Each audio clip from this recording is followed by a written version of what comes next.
रहीम। तमाम देखने और सुनने वालों को अस्सलाम वालेकुम। उम्मीद है कि आप खैरियत से होंगे। आज हम आपको दिखाएंगे कि जो असल तारा मीरा का साग होता है, जिसे हम तारा मीरा का साग कहते हैं, वो कैसा होता है और कहाँ पे होता है। और वैसे जो तारा मीरा का साग लोग कहते हैं वो जमा के साग को कहते हैं, लेकिन हम इसको तारा मीरा का साग कहते हैं। तो हम अपने गांव में आए हुए हैं। ये साफ़ पानी का चश्मा है और ये आप देख सकते हैं, ये इसके किनारे पे ऐसे साग उगता है। और इधर से साग जितना हमें चाहिए हम ये इधर से इसको तोड़ लेंगे और फिर इंशाल्लाह इस साग को पकाने का तरीक़ाकार भी आपको बताएंगे कि ये साग पकता कैसे है।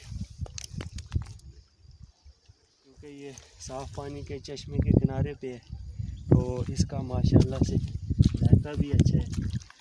तो हम अक्सर इधर से लेके जाते रहते हैं और पकाते भी हैं।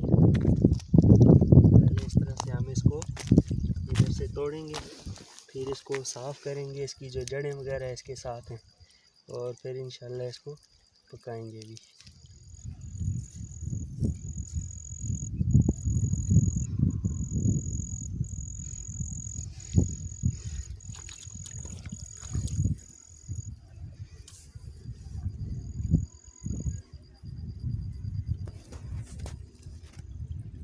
बिस्मिल्लाहिर्रहमानिर्रहीम।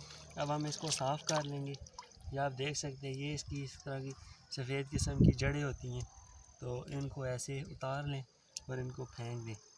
ये ऑलरेडी साफ़ है, इसको हम ऐसे ही छोड़ देंगे। बाकी जिस चीज़ के साथ जड़ें हैं हम उसको जड़ों से अलग कर लेंगे। बिस्मिल्लाहिर्रहमानिर्रहीम। तारा मीरा के साग को हम तड़का लगाने लगे हैं और हमने लहसुन, सुरख मिर्च और नमक को एक जगह पे कूट के ये एक पेस्ट बना लिया है। ऑयल पहले से गर्म है, अब इसमें शामिल करेंगे। लहसुन को हम इसमें फ्राई कर लेंगे।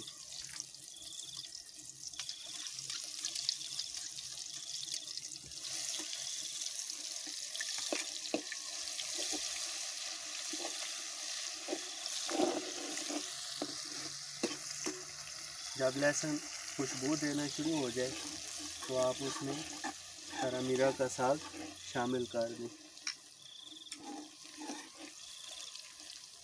ये आप साग देख सकते हैं जो हमने चश्मे के किनारे से लाया था। बिस्मिल्लाहिर्रहमानिर्रहीम। पहले थोड़ा सा साग डालें, इसको मसाले में मिक्स करें। जब ये थोड़ा झुलस जाए तो फिर बाकी साग इसमें आप शामिल करें।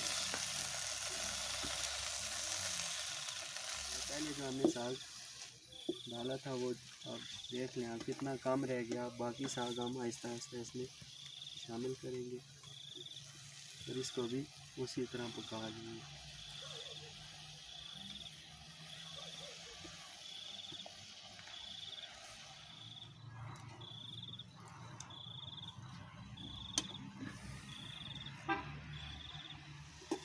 बिस्मिल्लाहिर्रहमानिर्रहीम। देख सकते हैं आपके सामने साग कि हमने कितना सा डाला था और ये अब कितना सा रह गया। अब हमने इसको उस वक्त तक पकाना है हल्की आग पे कि जब तक इसका पानी खुशक ना हो जाए। और इस वक्त हम गांव में मौजूद हैं और माशाल्लाह बहुत प्यारा मौसम है और हम मज़े मज़े की डिशेज़ आप लोगों के लिए बना रहे हैं ताकि आप भी इस तरह की बनाएं।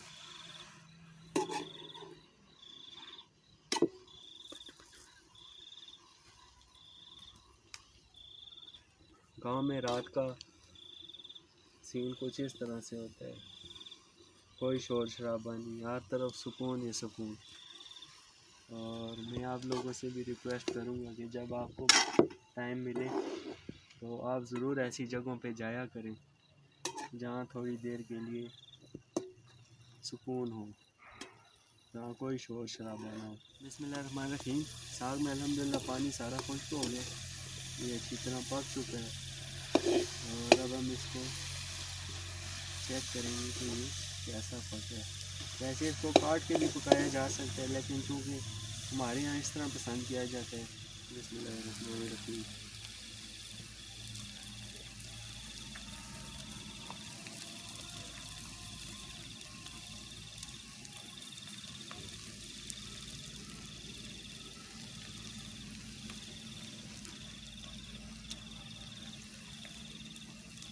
जो रवायती डिशेज़ होती हैं उनका अपना ही मज़ा होता है।